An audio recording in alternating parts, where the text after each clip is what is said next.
stocks in Japan, Korea, Hong Kong today down on new worries that China's economy is slowing down. President Obama is getting ready to meet with China's President Hu next week, a sidebar meeting at a broader nuclear summit coming up in South Korea. My next guest says these days it is Hu on first.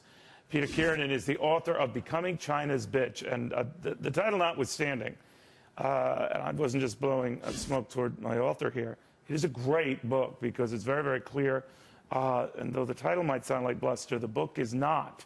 Although I tell you, every business author that I know of is now thinking of how they can say something totally suggestive and completely irrelevant to the book they wrote in their title because of this young man. Peter, good to have you. I'm delighted to be here. Thank you. Well, you kind of call a spade and call the relationship for what it is. We are seen as in a subservient position to the Chinese, and it is what it is, right?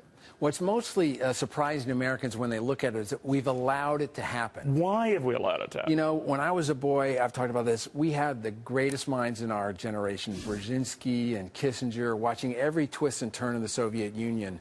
We haven't had that kind of appetite or curiosity for China, and so China's been able to grow exponentially in small markets. We've been making them grow. I mean, the extraordinary thing is, in 2005, China sold $21 million worth of solar panels to us in the United States. This year, it'll be $2.5 billion. And that's why this president is in such a rush to develop an industry here, right? Well, and I think rush is one of the challenges here. You can't redress what's been decades of, frankly, benign neglect with one or two summits or kind of a heavy-handed toast. But this president, not to digress from your book and all, this president is arguing, look, China is building and supporting and funding this solar market, this green market, and we better or we're going to lose. What do you make of that? What I make of that is each of us has done our own bit to subsidize. We've subsidized the consumer, saying we'll give you some tax breaks if you build out. What China has done is they've subsidized the 700 manufacturers. So but they can afford it because they have the money.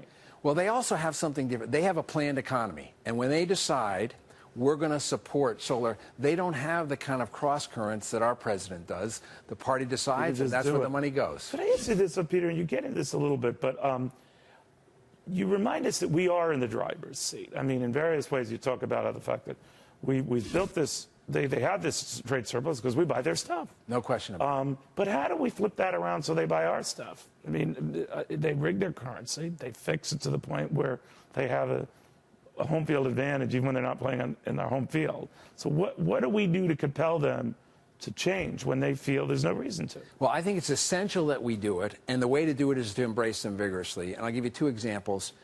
You know, after years of struggle, GM came back last year to be the #1 car company in the world. And that was a great day for that company. But we made that possible by bailing them out. We sure did. And so I would say it's great for the country as well. They sold 9 million cars. But 2.6 million of those cars were sold in China. The #2 market for iPads after the United States market is China. Well, that's where they're made, right? It's not only where they're made. There's some dispute about, rights, property, and otherwise there. But what those indicate to me is that there is demand for this American good, this American manufacturer, whether it's a Buick or an iPad. And it's incumbent on us to plan.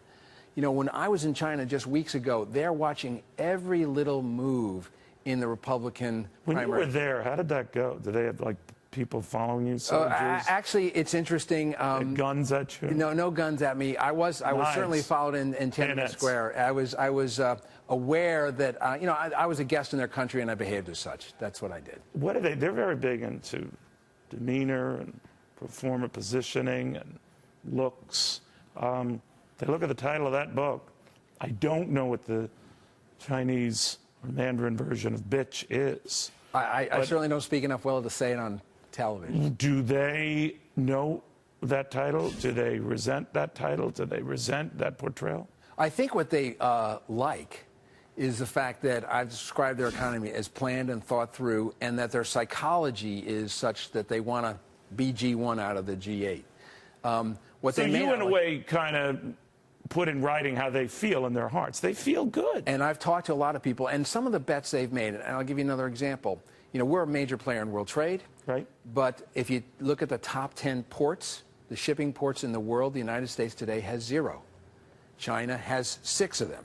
I visited the port of Shanghai, and to put that into context, it's like a city.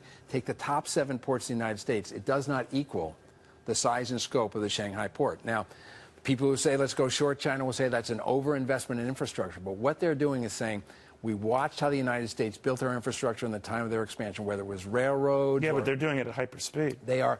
What's extraordinary. We're never going to correct this gap, are we? It's going to be very difficult, and I'll give you one more example. Real quick. If you fly into Shanghai Airport, it's a magnificent airport, and I asked the translator I was with, how long did this take to build? And he said between a year and 18 months. And I'm not sure what we can build in the United States between a year and 18 months, but certainly not a world-class. They are still renovating LaGuardia, and they started that when I was 8 years old. It's amazing. Well, it is a great book. It's got all the buzz, all the talk, and not just for its in-your-face title. Peter Kiernan, he is one everyone wants to talk to this dude. He even goes to China. I would not even try. If I wrote a book like this, I might keep it to, Chinatown, but certainly not China. All right. Thank you very much. Best of luck with that.